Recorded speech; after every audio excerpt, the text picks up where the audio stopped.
Hey everybody, it's Master Gallengeist here, bringing you my review for Kotaro Lives Alone, Season 1 on Netflix. And I really enjoyed this anime. Like, at first when I would see the kind of trailer thing of, like, this kid going alone to, like, a bathhouse or whatnot, and,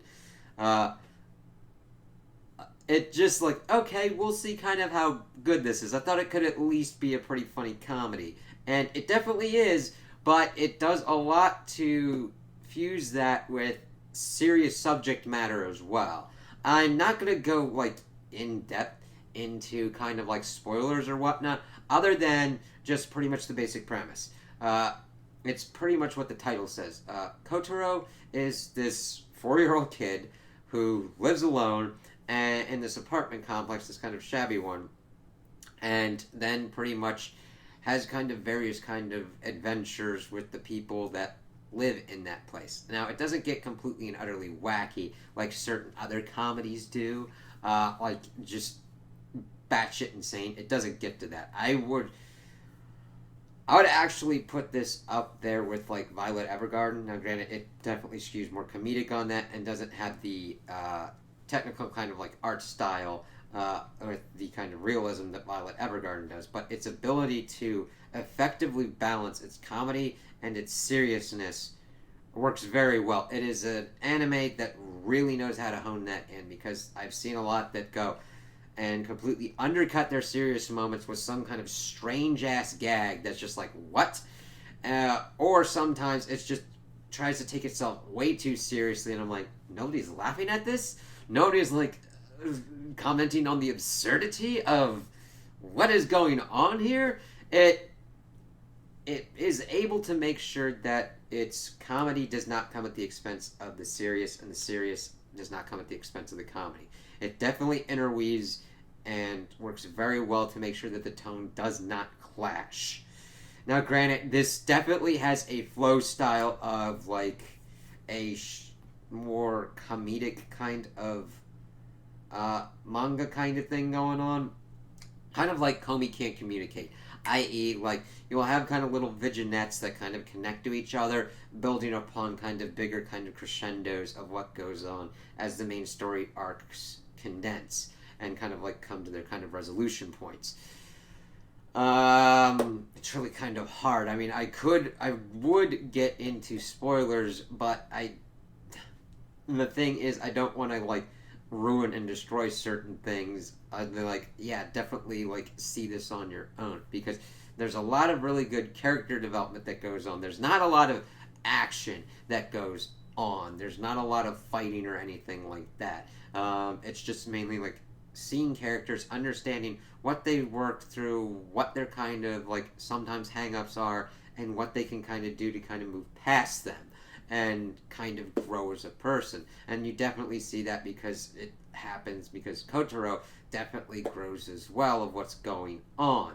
And it just works very well effectively. You don't really get any kind of weird characters acting out of character. And if at first it is presented as acting out of character, there are reasons behind that that are explained very well. And now I'm not saying that it's like spoon-fed to you and be like, this is the exact motivations. You learn it, and it's like, yeah, that makes complete sense. It's a very good anime that's able to bridge the gap between adult and child as well. Like, I would say that this would be a very good anime to watch with children and adults, and to get kind of each other's point of views and understand what's kind of going on here. Also, because it doesn't get completely and utterly nasty with like any kind of like violence or gore or whatnot, even though the subject matter is very kind of heavy. Like, if you are affected by certain things that happen in this, be very careful, because it can be triggering for people.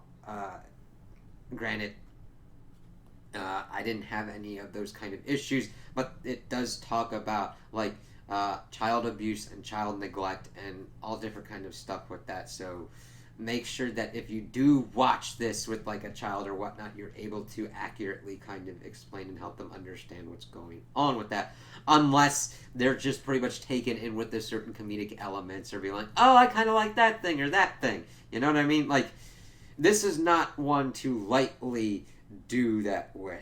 Because there are certain things that's just like, okay, yeah, that's just a kid being a kid, or that's an adult being an adult. But then when they get into the heavier subject material, they do not shy away from it, and they do not dumb it down. The like seriousness of certain subjects is treated with the respect that it is deserved, even if there's sometimes like certain comedic misunderstandings that can arise around those certain things. It's never done as like the butt of a joke, and I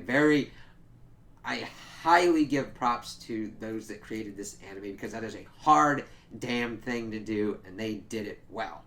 And it was amazing that I was able to thread between, this is really funny, to holy fucking shit, that really got deep, and that got really kind of serious, and you could feel it and be like, god damn.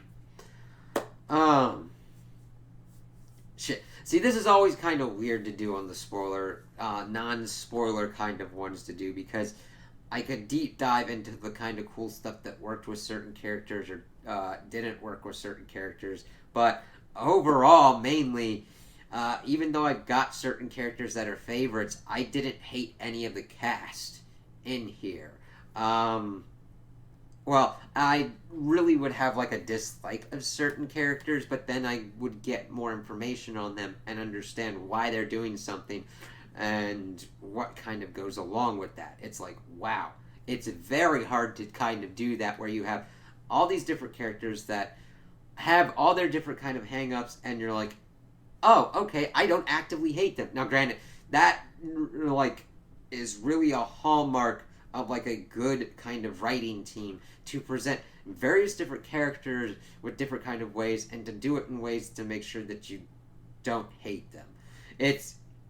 There's certain ones that it can come off, not in this show, mind you, but like in certain mediums, it's like, hey, we want to make sure that this villain has some kind of sympathetic characteristics. And I'm like, okay, yeah, but that person is still kind of like murdering and trying to be like a god. Like, I can get the sympathy, but that dude sucks. Or you create a character that you kind of love to hate, and I don't have that kind of character in here. I would really like them to get a second season, because I'm like, I am invested in this story and in these characters and want to learn what kind of goes on. So this season does end at a nice end break point of like, okay, we have concluded, we have gotten to a new kind of equilibrium and status quo, and we do have things that can be ushered in for the next season, and I hope that they do it, because I loved the dialogue that was going on. This dub was very good. Each character had their own kind of distinct voices, and you're like, okay, yeah, I get this character. And just really good lines as well. The stories and the characters are the strongest aspect of this anime. It's just, if you're not into that and you're not drawn into the characters, that's quite alright. This isn't for you, but that's the biggest kind of aspect, and if that's not pulling you in, definitely don't continue on with it. It's just 10 episodes at about like 24 to sometimes 26 minutes apiece. So, yeah. The animation style works pretty well as well. It's not going for photorealistic or anything like that. I mean, Kotaro has like the big head, little body, kind of chibi kind of aspect. And the art style's not bad. It's just certain instances that I wish they had put a little bit more effort into certain side characters, because some of them kind of get a little bit samey, if that makes sense. You don't really get that kind of problem with the kind of main cast, because usually they're visually distinct enough on their own that you can pick them out. But once you start getting into secondary and tertiary characters, you kind of get that kind of samey feel on certain design aspects, and I kind of get that. You've only got so much time and so much energy. You want to make sure that your main cast is popping as hell, rather than like this character that's only going to pop in for a little bit. But the animation style is not horrible. It's just when I'm like comparing it with Violet Evergarden, their art styles are completely different and have different objectives and goals. So it's like, yeah, okay, it still works for me. It's still pretty, and like it's still beautiful and works because it's able to convey everything that works out with like characters' expressions, how they look, how they kind of move, how they kind of act. So yeah, it's really good on that. Music works.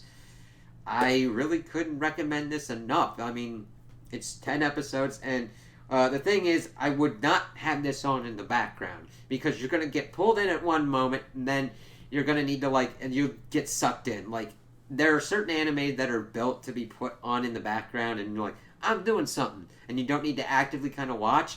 This one you really kind of want to actively watch because you might miss a joke or miss some kind of moment that would really kind of hit you. So I would really recommend having your undivided attention with this one as much as possible if you're going for it. But if it's not for you, it's not for you, and that's cool. So those are my opinions on the anime. Tell me what you guys think in the comments below. If you liked it, if you didn't like it, if you agree with me, if you disagree with me. Also like and subscribe, and I hope you have a good day.